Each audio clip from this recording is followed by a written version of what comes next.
Hello, hello, hello, sellers. How are you? How are you? How are you? I'm Kathy, and I love to be selling. So come on in, sellers. I've got great tips for you.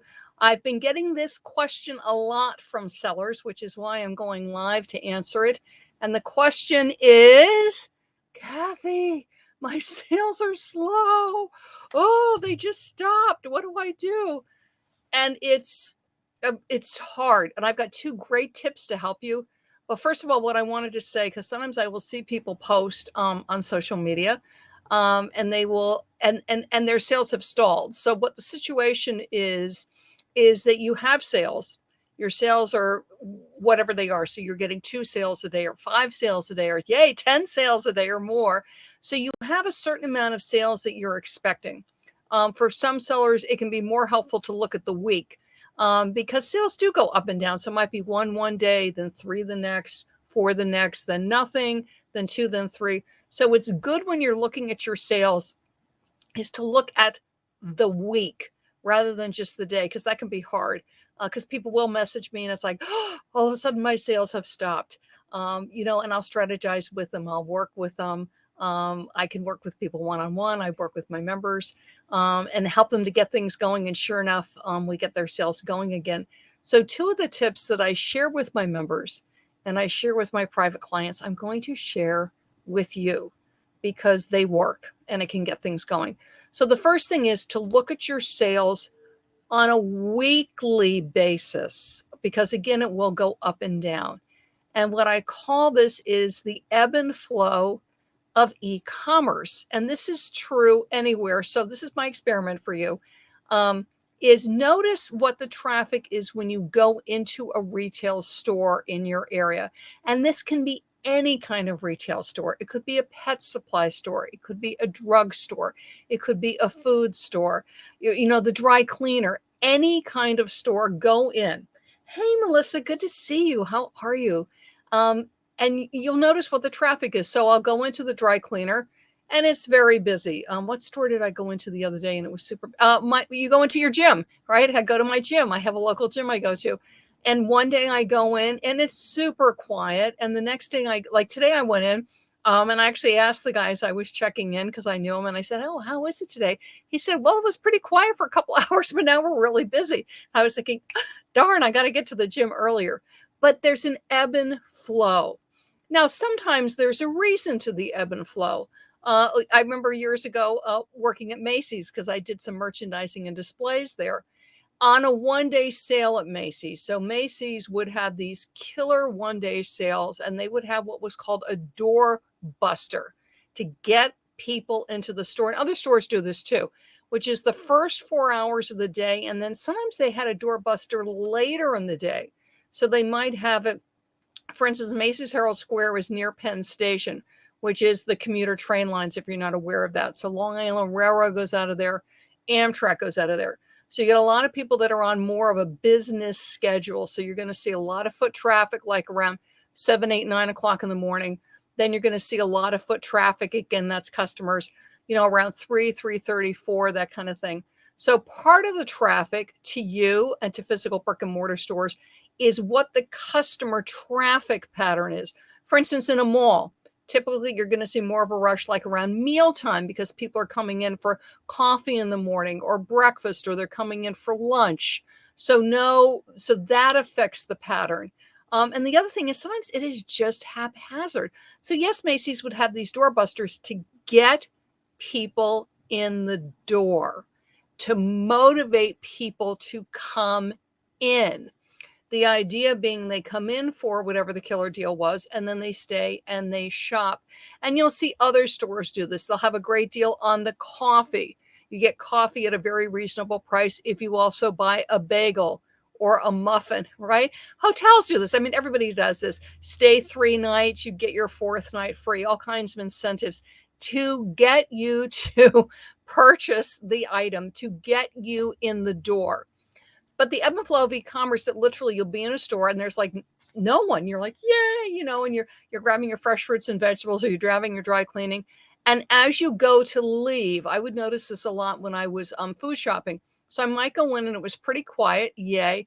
And then as I'm leaving, all of a sudden there's 30 people there, 40 people there, when before there was 2 or 3. And there's no reason. It's not like they're doing a killer sale. It's not like all of a sudden it's everybody's lunch break. And so they've left the office building and they're coming in. It's just the ebb and flow of e-commerce. Just all of a sudden 20 or 30 people walk into the store. So that can happen to you and your sales. So yes, you could be running a sale. Yes, you could be doing social media to drive traffic, and you'll see an ebb and flow in your sales because of that. And also, just for some reason, everybody on a Monday or a Tuesday or a Wednesday, it's supper time or lunchtime or breakfast time. You know this too. You'll wake up to sales. All of a sudden, somebody at 3 in the morning, because of different time zones and people's different work schedules, all of a sudden, like at 2 or 3 in the morning, you got a bunch of sales, right? It's like, yay! Thank goodness for eBay, right? So there's an ebb and flow. There's sales that happen, and it's like, it's not like you were running a killer sale. It's not like you were selling the most unique, collectible, unusual thing that brought in a lot of traffic. It's just the ebb and flow. People just happen to be on the internet looking for a maroon top. Yours was the brand they wanted, the price they wanted. They looked at your feedback and they bought from you. Or they were looking for the blue pen and you had the blue pen, the style that they like, at a price that they like. Perhaps you were doing promoted listings, so it was the one that surfaced first in search to them. It was a price they were willing to pay. They didn't even really comparison shop that much. They just want the blue pen and they buy it and they go. Okay. So you have an ebb and flow. You look at what your average weekly sales are. And then it will happen, and it happens to all of us. So please, when it happens to you, don't feel that somehow you're the only one that this happens, but it will happen when all of a sudden your sales just stop, and for no reason. Your weekly or your daily habits have not changed. So that is the first thing. If your sales all of a sudden stop, have you changed anything dramatically? Hey, Deb, how are you?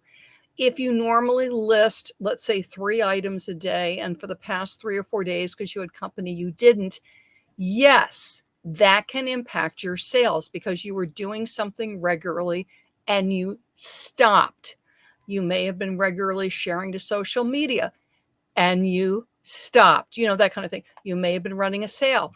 The sale is over. So first thing is, look at what your normal daily or weekly habits are with your eBay. Have they changed dramatically? Like if you normally list 4 things a day and you've only listed 3 or 2, in my mind, that's not that dramatic. But if you've been listing 3 or 4 a day and all of a sudden you're not listing any, and that's happened for several days, yes, there's a very good chance that will impact your sales. If you've been regularly running sales, let's say like at 15, 20% off, and all of a sudden you go a week or 2 with no sales, yes, because think brick and mortar. If you're used to going by certain stores and they pretty consistently always have some kind of cool sale, and you might get used to that, right? Or you might be looking forward to it, like, oh, I know next Wednesday they're going to have a great sale and I'll be sure to hop in.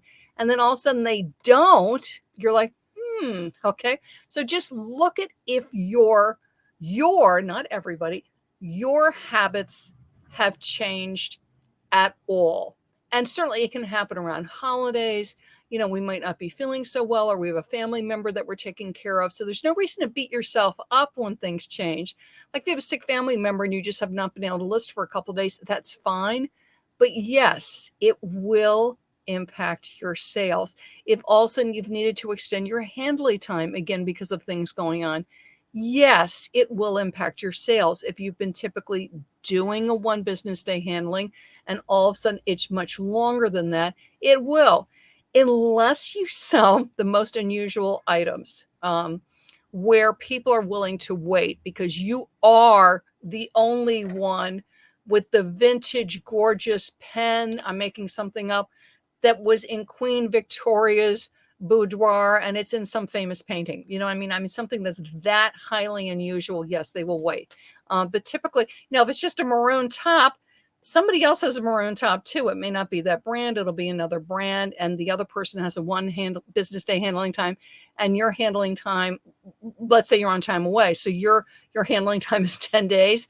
they may not be willing to wait the 10 days and they're going to go and buy it from the person with the 1 business day. So just notice if anything has dramatically changed. If it hasn't, your habits are pretty much the same. Your inventory is pretty much the same, even for my wonderful sellers that sell a big variety.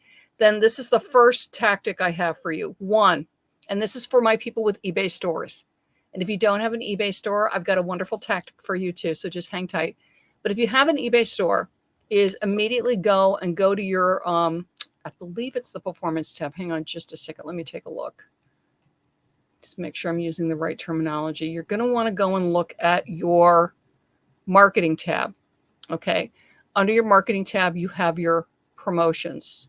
And what you're going to do is you're going to go and look at your promotions and look at your coupons. If you've run any coupons in the past 3 to 6 months, and it will also show active coupons. It will show active sales. It will show completed sales. And what you're interested in looking at is completed. So you want to look at your completed coupons and you want to look at your completed sales. If you don't know this, you have that data right there. It's super helpful. Look at what worked. Okay. What percentage off if you ran a sale event, or we used to be called Markdown Manager, right? What percentage got you results? 15 off, 10 off, 20 off? Did you run a killer 30% off sale? But take a look, because you can scroll down and you can see what worked. Same thing with your coupons if you don't know this. And also if they're active, you can check, which is nice to see what's working. But we look at your completed, what worked. Again, 15 off, 20 off. Was it a coupon? Was it public? Was it private? What was it? Whatever worked, do it again. And when I say super fast, this is what's so great about ones that are completed. You can click copy. If you don't know this on the ones that are ended, you can click copy and you can literally copy the offer, copy the event. You're going to create a new one. So you're copying it. You're going to put in new dates and everything, pull in the inventory, and then you can launch the sale or the coupon. Now with the coupon, sometimes you are going to have to create a new coupon code, but look at the one that worked. Was it 15 off, 20 off? What category? You may need to create a new one. Okay. But look at what worked. Do it again.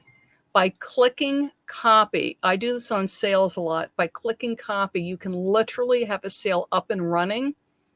I mean, eBay has to, you do it and then, but I find it's pretty fast. So once I've copied and launched it, it's usually live. And again, you never know with eBay, but it's usually live within 60 seconds. So just to know that Melissa said, that's cool. I didn't know that there was a way. Yes.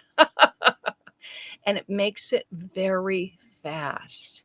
And what's wonderful is you can scroll through and see what worked and what didn't work.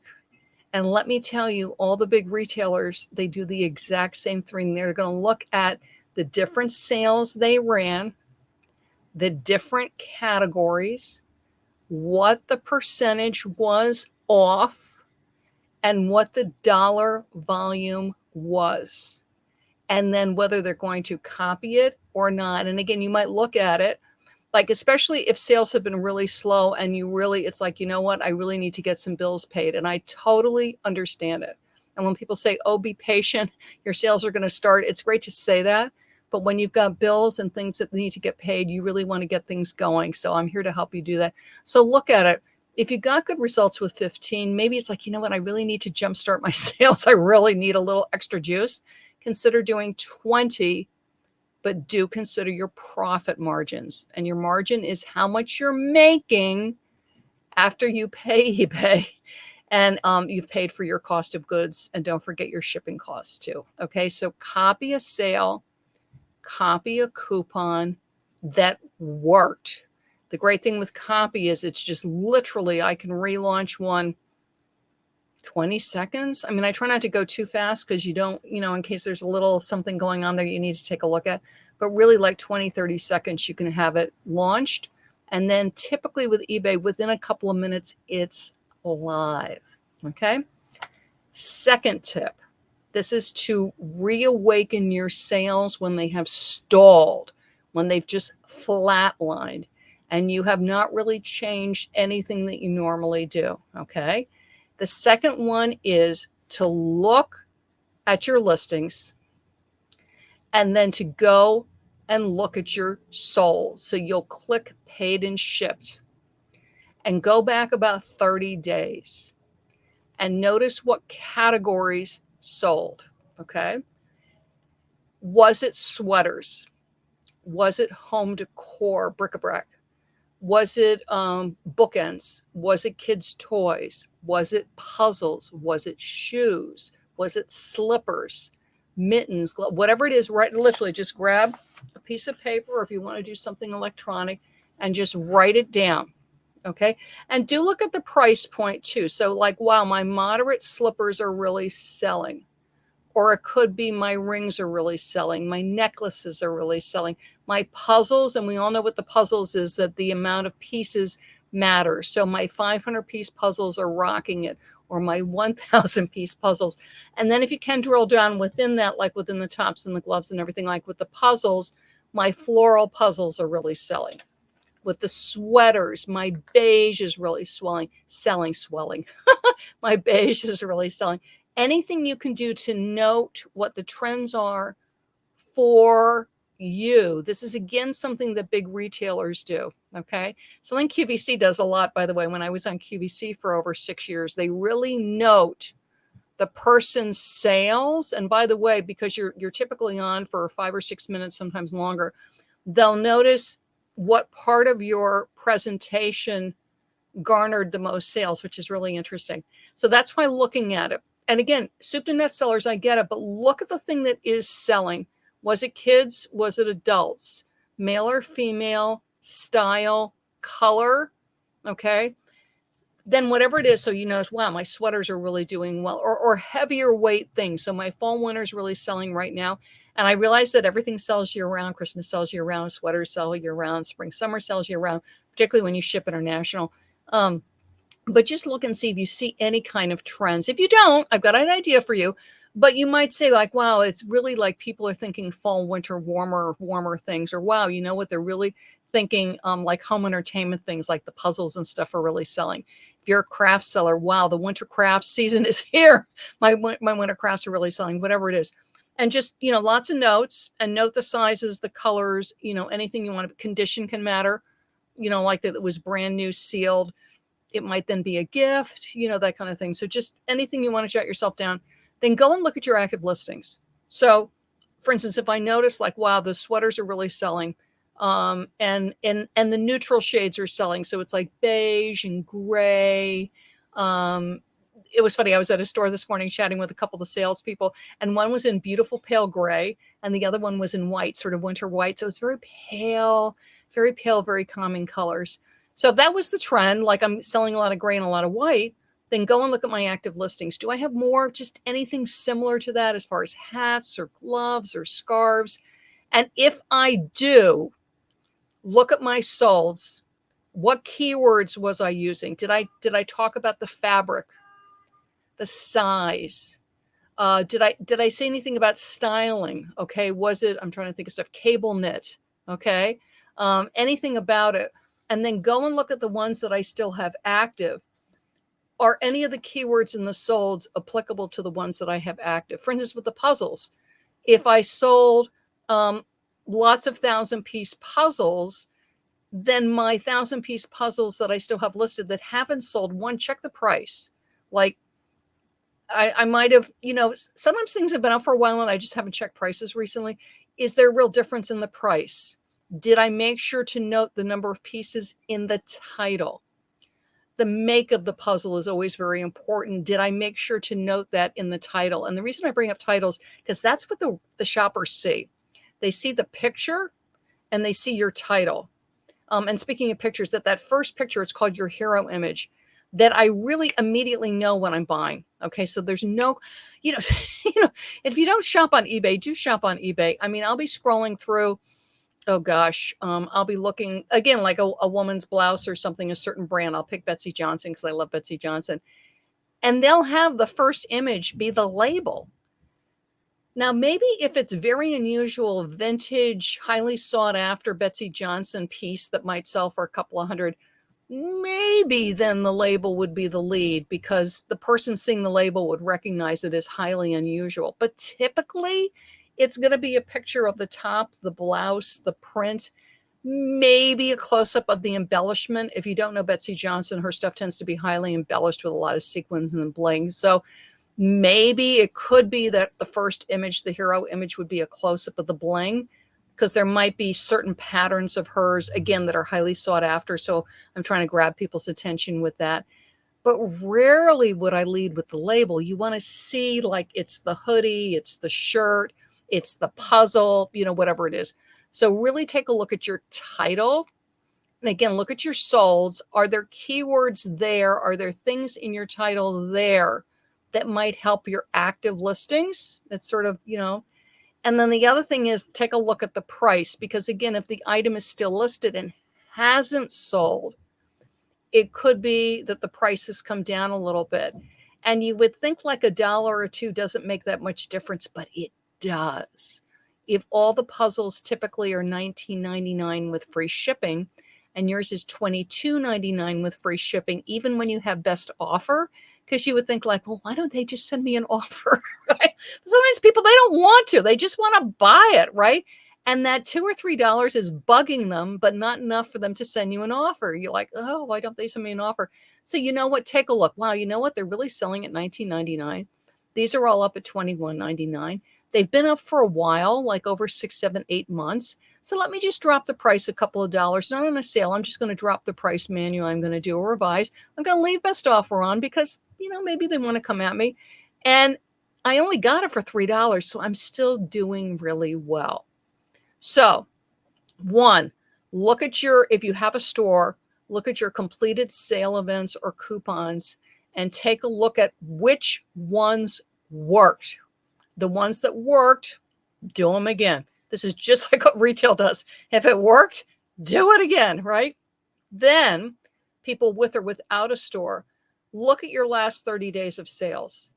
Do you see any themes, anything? And I realize a lot of times that, like, I sold a t-shirt and I sold a plushie and I sold a puzzle, but take a look if you see any theme, like lots of stuff about, again, lots of warm weather clothing, which makes sense right now that we're into winter here in the United States. But you might have all of a sudden sold a bunch of lightweight stuff because of all the cruises. So then you're going, oh, let me go look at my spring summer stuff and make sure I've got my keywords rocking in my spring summer stuff. So again, that's what I'm saying. Look at your solds. It's great to listen to everybody, but it's what your shoppers are doing, who you're attracting, what's selling for you, right? Because you want to sell more. And see if you see any trends. Look at the length of the title. Look at the quality of your hero image. That's your first image. Is there anything you can learn from your solds that you can then carry over for your active listings? And when I look at the active listings that I'm interested in, I encourage you always to sort your active listing by price highest, right? Get my more expensive stuff sold if possible, right? Like, let's sell that $40 thing, that $50 thing, right? It's good to take a look at my $9.99 free shipping, but typically on that, I'm not making that much money, or maybe I just want to get it out of the house. But do yourself a favor when we only have a certain amount of hours in the day, especially when your sales are slow, is sort by the highest price first. Because boy, won't that feel good if that $50 item sells or that $200 item sells? Wow. And that's another thing, just quickly, when you see people with these piles of packages that they're shipping out, which is great. And I applaud all sales and I applaud everybody shipping. You might ship one thing because you might think, oh, I don't feel like taking a picture of this and putting it on social media. But you made $50, $80, $100 on yours because it's a higher ticket item. And that person with the 10 packages, they maybe made $15, $20. I mean, you don't know. I was listening to one person saying, oh, I just took any offer, that people sent me because I just wanted to get stuff out of the house. I wanted to get stuff sold. And I even took a loss on some things. So you might see somebody with 10 or 15 packages going out. And on half of those, they actually lost money because they just wanted to move the inventory. So seeing the number of packages is not always an indication of how much money they're making.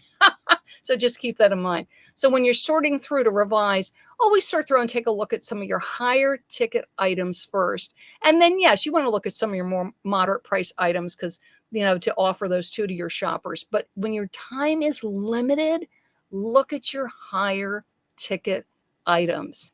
And if you're not aware of it, we're going into a multi-billion-dollar shopping season right now. And it is Valentine's Day. And Valentine's Day is a multi-billion-dollar sales event online. And if you think only chocolates and flowers, as nice as they are the only things that sell at Valentine's Day, think again. And I have a wonderful free guide for you, Valentine's Day eBay inventory you didn't know you had. It is a free guide, lots of information that I've culled from the years I did on QVC, the years I did in brick and mortar here in New York City. And it gives you a lot of ideas just to get those creative juices flowing about the different things that shoppers look for Valentine's Day. And don't forget, as much as they're shopping for their sweetie, people do have a tendency to buy themselves a little something too. And they also love to shop for their pets. So keep that in mind for Valentine's Day. Hop on over to my website, ilovetobeselling.com, and grab your copy. It's free. Valentine's Day eBay inventory you didn't know you had. It will just get you thinking like, oh, I've got one of those. And you know what? It's not listed. Let me get it listed so I can get some more Valentine's sales. It is a multi-billion-dollar industry. It is massive. So definitely take a look at that free guide. Hi, Melissa. Golden advice. Oh, you're welcome, Melissa. It is my pleasure. Deb, thank you for joining me. Thank you, everybody. I'm Kathy, and I love to be selling. Bye-bye.